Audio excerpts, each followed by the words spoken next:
Hi friends, எல்லோரும் எப்படி இருக்கீங்க? இப்போ மாங்காய் சீசன், அதனால் மாங்காய் வத்தல் எப்படி நம்ம போடுறதுங்கிறத வீடியோ பார்க்கலாம். ஒரு வருஷம் ஆனாலும் கெட்டு போகாது. மாங்காய் வத்தல் ஊறுகாயும் நம்ம அப்பப்போ செஞ்சுக்கலாங்க. மாங்காய் வத்தல் போடுறதுக்கு மாங்காய் 1 கிலோ 15 ரூபான்னு சொல்லிட்டு கும்பகோணம் தாராசுரம் மார்க்கெட்டில் தாங்க வாங்கினேன். அதுக்கப்புறம் பார்த்தீங்கன்னா 1 கிலோ 10 ரூபான்னு சொல்லிட்டு ரேட்டு கூட குறைஞ்சிருச்சு. மாங்காய் வாங்குறதுக்கு தாராசுரம் போயாச்சுங்க. அப்புறம் திரும்பி வேஸ்ட்டாக திரும்பி வரணும். அதனால் 5 ரூபா தானே கூட அப்படின்னு சொல்லிட்டு நாங்கள் மாங்காய் வாங்கிட்டு வந்தாச்சு. ஒரு 10 கிலோ மாங்காய் தாங்க வாங்கிட்டு வந்தேன் இன்றைக்கி மாங்காய் வத்தல் செய்கிறது. மாங்காய் ஒன்று நல்லா பெருசாக இருந்ததுங்க. நல்லா தேர்ன காயாகவும் இருந்துச்சு. பார்த்திங்கன்னா எல்லாத்தையுமே ஃபுல்லாகவே வாஷ் பண்ணி வச்சுருக்கேங்க. நான் மாங்காய் கட் பண்ணுறதுக்கு முன்னாடியே ஒரு தடவை நல்லா வாஷ் பண்ணிவிட்டேன். அடுத்து பார்த்திங்கன்னா இந்த சைஸுக்கு நான் மாங்காய் எல்லாமே கட் பண்ணிக்கிட்டாங்க. கொஞ்சம் பெருசாக தாங்க கட் பண்ணேன். சில பேர் இன்னும் கூட சின்னதாக போடுவாங்க. நான் பெருசாகவே போட்டேன். அதுவுமே நல்லா தான் இருக்கும். மாங்காய் அரிஞ்சிக்கிட்டே இருக்கும்போது பார்த்திங்கன்னா அருவாமனை எங்கள் வீட்டில் உடஞ்சிருச்சிங்க. அது கிட்டத்தட்ட ஒரு 5 வருஷம் ஆகுது அந்த அருவாமனை வாங்கி. அது கொஞ்சம் லைட்டாக ஒரு இதாக தான் இருந்தது, உடஞ்ச மாதிரி இருந்தது. இதை கட் பண்ணிக்கிட்டே இருக்கும்போது பார்த்திங்கன்னா ஃபுல்லாகவே உடஞ்சிருச்சு. அப்புறம் பார்த்திங்கன்னா அருவாலும் எங்கள் வீட்டில் பெரிய கத்தி ஒன்று இருந்துச்சு.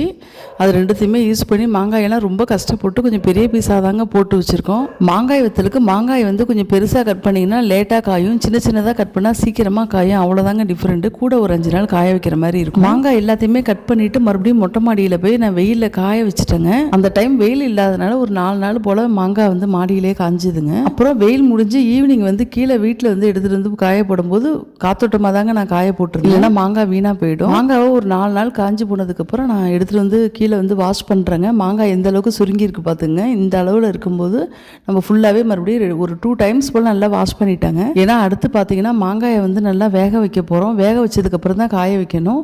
இப்போ வாஷ் பண்ண மாங்காய் எல்லாத்தையுமே இந்த வாளியில் போட்டு வச்சுட்டேன்.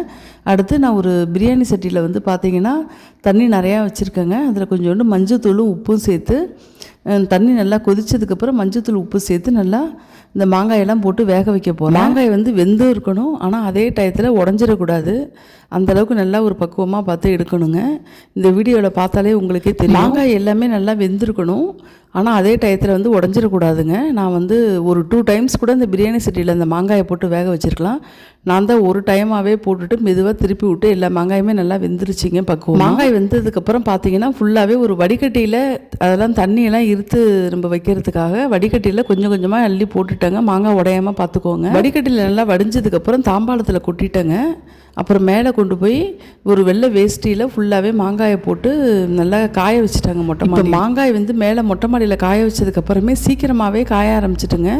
அப்பயுமே கொஞ்சம் நல்லா வெயில் அடிச்சது. இருந்தாலும் ஒரு 10 நாள் போல் தொடர்ந்து காய வச்சுக்கிட்டே இருந்தேன். போல் மாங்காய் வத்தல் ரெடி ஆனதுக்கப்புறமும் நம்ம அப்பப்போ வெயிலில் கொண்டு போய் காய வச்சுக்கிறது நல்லதுங்க. நான் போன வருஷம்லாம் ஆனால் நான் இடையில காய வைக்கவே இல்லை, நல்லா தான் இருந்துச்சு.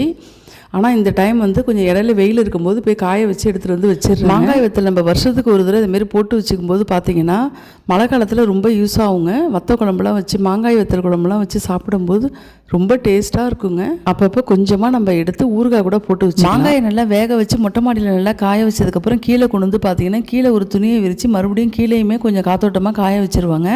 இது காயிற வரைக்கும் இந்த ப்ராசஸிங் நடந்துக்கிட்டு தான் இருக்கணும். மாங்காய் வத்தல் நல்லா ரெடி ஆகிடுச்சிங்க. பார்த்திங்கன்னா 1 இயருக்கு அது அப்படியே இருக்கும். நெக்ஸ்ட்டு ஜூன் வரைக்குமே எங்களுக்கு இந்த மாங்காய் வத்தல் மாங்காய் வத்தல் மேக்ஸிமம் எல்லாருக்குமே போட தெரியும். இருந்தாலும் தெரியாதவங்க இந்த வீடியோவை பார்க்கும்போது கற்றுக்கிறதுக்கு ரொம்ப ஈஸியாக இருக்குங்க. மாங்காய் வத்தல் வேக வைக்கும்போது அவசியம் மஞ்சத்தூளும் உப்பும் சேர்த்துக்கோங்க. அதனால தான் பூச்சி பிடிக்காமல் இருக்கும். இந்த வீடியோ பிடிச்சா லைக் பண்ணுங்கள் ஃப்ரெண்ட்ஸ். நீங்கள் என்னோடய சேனலுக்கு புதுசாக இருந்தீங்கன்னா சப்ஸ்கிரைப் பண்ணுங்கள். தொடர்ந்து சப்போர்ட் பண்ணுங்கள். ஃப்ரெண்ட்ஸ் அண்ட் ஃபேமிலிக்கு ஷேர் பண்ணி விடுங்க. தேங்க்ஸ் ஃபார் வாட்சிங்.